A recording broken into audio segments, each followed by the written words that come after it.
I'm just going to talk to you a little bit about Auto Trader and how we have been navigating and continue to navigate through this pandemic. So for those of you that don't know, Auto Trader is a marketplace, and I only say that because lots of people sometimes think that we sell cars directly. We don't. So we're a marketplace where you or I could sell our car on the platform, but we also have 13,000 dealers that sell their stock on our platform as well. And we do expect that number to fall because unfortunately some of them will go out of business, and it's really hard at the moment to forecast what number that might be. We think it could be around 5%, but we just don't know at the moment. So in that sense, we're a mix of B2B and B2C, and the reason that I've highlighted that is because it will come it'll be relevant later on when I share one of the examples. But basically the bottom line is that we're having to be even more cautious than ever when we're running the content that we're creating through filters, that it works for both sides of the business. Where were we before everything shifted, I guess is a good place to start. So we'd actually just created a social content brief and had some really brilliant responses to that from agencies, some of whom I think may be on this call. I know Katie from Immediate Future is. So, and we were just about to start contracting with Immediate Future actually on a really exciting project.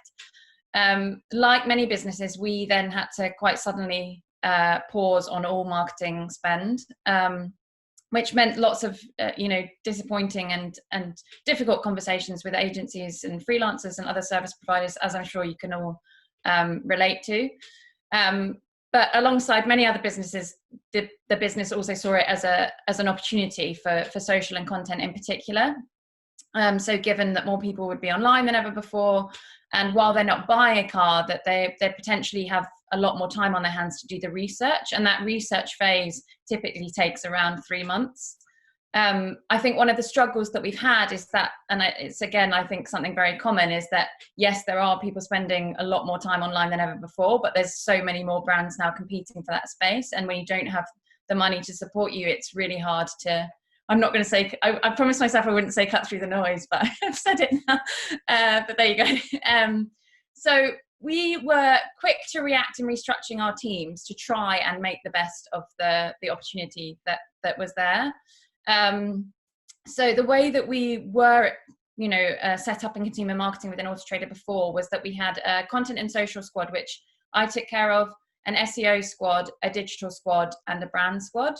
And then collectively we make up the audience and brand team, so otherwise known as consumer marketing. And the 4 squad leads of each of those 4 smaller teams collectively run the audience and brand team together. So we act as a team of 4 in place of a CMO. And we drafted in something that we called the marketing war room. So in light of the fact that some team members would effectively have nothing to do during the period that we were pausing spend, so particularly people in the paid teams from digital, we decided to kind of shatter the squad and vertical walls that we'd been working in previously. And we created 4 new working groups to service where we saw the biggest opportunities. And then redeployed everyone within the team into one of those 4 working groups. I'll just quickly share an excerpt from the comms that we created around this, because I think it probably helps to explain it best. So the marketing war room goal, we said, was to continue to deliver on our tribe purpose, but with a twist. We need to redeploy people and resources so that we can adopt an agile and reactive approach that enables us to optimize towards maximizing opportunities and minimizing threats, which would change on a daily basis. Enter our new approach, SWAT teams, to activate new ideas, combat style. We'd encourage you to really embrace this new way of working, collaborate and support one another, and use it as an opportunity to learn from each other too, especially given the cross-squad skills in each battalion. We think we'll surprise ourselves in terms of what we can do and achieve, and what we can achieve when we join forces in this way. So the 4 groups that we divided the teams into were Group 1, which was monitoring and high defense command. And within that, we had a competitor reconnaissance group and a consumer reconnaissance group. In Group 2, we had the content newsroom, otherwise known as Special Force Operations. Group 3, we had Performance Joint Operations Command. And then Group 4 was HQ. And the reason that we went for that kind of wartime narrative was because we're structured like squads and tribes anyway within Auto Trader, so it kind of built on from that, but also just knowing that we needed to kind of really build a sense of camaraderie amongst the team in what continues to be a very uncertain time for them and for us as well. So we put those teams in place, and they went off working in those groups, and they had like quite aptly named virtual bunker meetings and things like that. They really embraced the narrative of it, which I think really helped support the work that they were creating. And then shortly after that, we were then asked to furlough 50% of the consumer marketing team. So again, that meant some very difficult decisions in a very, very short time frame. Just working out, what skills we needed during the foreseeable and who would best fulfill them. So again, like many other businesses, content and social in particular, we had a situation where we're wanting to do more to capitalize on this increased opportunity, but then we've got fewer people and no money. So it was just, it felt at times like quite an impossible task. But that said, we have had some really good wins, I would say, in the content that we have been able to create. So it obviously meant quite a different approach to how we were creating content. The content that we created before was very much dependent on new cars and launches, and that's what really got our audience excited, was the launch of a new car and being the first to post that video. And obviously with no access to cars, we've had to be quite inventive in what we can do. So Rory Reid, who some of you may know, he used to present Top Gear, he's now the face of our YouTube channel and consequently our other channels that support that. So he set up a home studio in his garage and has been doing lots of live streams and Q&As and inviting in some other influencers. We did one last Friday actually with an influencer called TGE TV, and they set up a game where they had to, they were given a different criteria within the comments. So like someone would comment and say, best car you can find on Auto Trader that's Japanese and under £15,000, for example. And then they would go away, quickly try and find their best offering and then show it. And then the audience would vote for their favorite. And it was just quite a nice and genuine way to showcase our product. But it was also quite a gamified approach. And it wasn't in any way commercial or salesy, which we've been very, I guess, very aware of not doing during this time. We've also done kind of Ask Me Anything style Q&As on Twitter.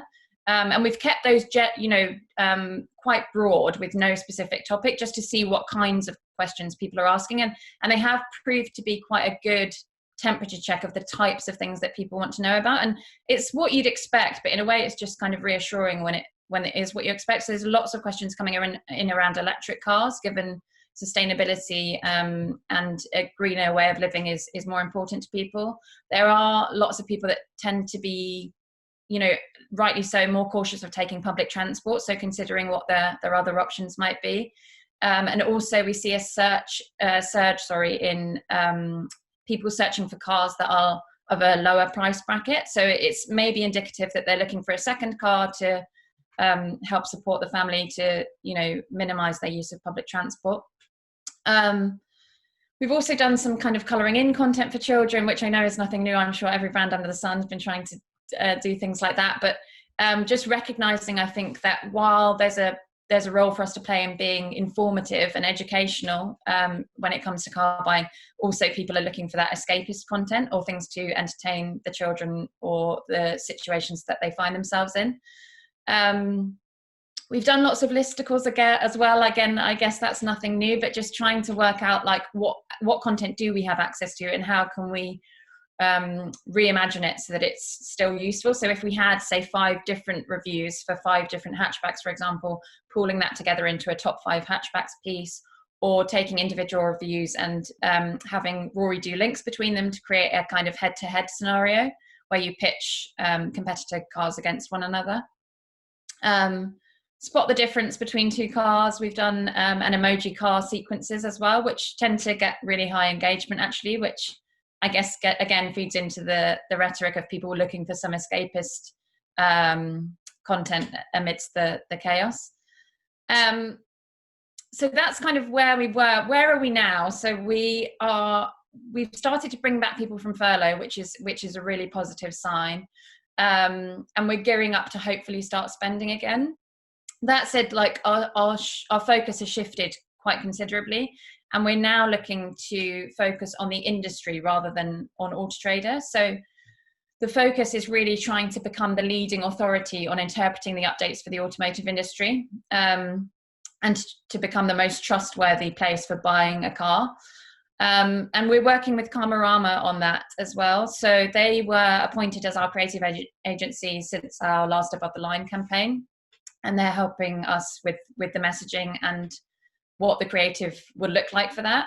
And we're staying more closely aligned to the government announcements than ever. So we were actually hoping that there might be a bit more clarity than there was, I guess, like anybody, on Sunday for automotive in particular. It's still quite grey. Like if a dealer offers home delivery, for example, then they can technically be open, but lots of them just don't have the infrastructure to support that at the moment.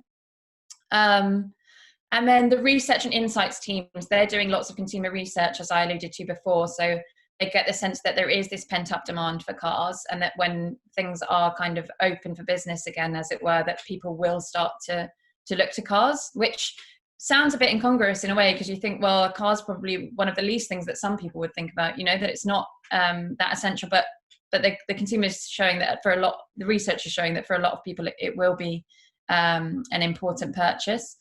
So we're trying to use that to guide and shape the content that we're creating as much as possible. And then with the educational kind of stance, that's probably typically a bit more dry, I would say, than the content that we're used to creating, which is, typically geared towards petrol heads and trying to engage people that are very passionate about cars. But we do feel like there is a gap and a role for a brand of our, that does have our heritage to play in reassuring consumers as they come out of this period what the circumstances now mean for them. So like we had an example yesterday where we've created the first asset that would support this kind of comeback campaign, if you like, and it was Rory just in a car outside his house, talking about the new features that we're offering. So there'll be new price flags on our car ads, for example, that demonstrate three things. And the three things are: one, if the dealer offers home delivery; one, if they offer live video viewings; and one, if they have COVID-19 safety measures in place within their dealership. So Rory's just talking through those features being available. And he has to be, I guess, a bit more dialed back than he would usually be in our content. So he's, I think empathy is really, really important for us, especially at this time. And so just having a very empathetic tone in what we're saying is really vital. And it's the reason I mentioned before about talking about the B2B and the B2C side of the business is that the first draft of the content that came back yesterday had a lot of dealership B-roll, which I just find quite naff anyway. And I was like, let's reduce it, let's make it. And I think it would help to engineer the thought that we're pushing a kind of click and collect or home delivery service if we're not showing too much of a dealership, that we're showing kind of the screen experience of how you can do all this from home. But then the trade side actually said, well, no, the dealers are desperate for us to showcase dealerships. They're desperate to, for us to do our part in letting people know that dealers are going to be open for business again. So, which is a really valid point. And it just, I think, is probably quite a good example of how we have to be balancing it on both sides more than ever now. So that said, like, although our focus will be on this kind of authoritative and trust building role that we see ourselves playing in the comeback, we are as keen as ever to pick up and re-engage with the agencies that we planned on working with before this pandemic began. It's just a case of when, it's definitely not if, and making sure that they're getting the timing right, and not doing anything that could be deemed inconsiderate or not empathetic. They're the two things that we're very mindful of. I think on the positive side, there's a huge opportunity when we do start getting access to cars again to really kind of live and breathe that moment with the audience. Like I've said to Rory, I think it would be great if he really kind of plays out the excitement that he has when he goes back out on the road for the first time, because I think a lot of people will really, really relate to that. So whether it's just on an open country road or it's on a track, I think there's definitely some really exciting opportunities that people will enjoy more than ever when we can go back to, as normal as possible.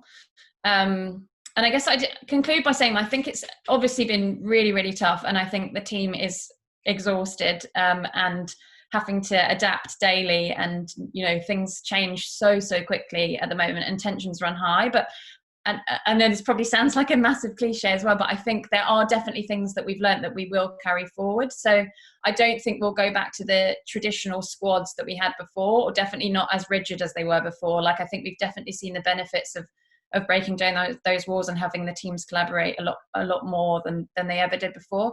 And even having to kind of run the trade side filter through what we're doing, that's something that we should do more of anyway. And yes, this has forced it to come to the surface, but I think that's definitely something that we would look to use and adopt going forward as well.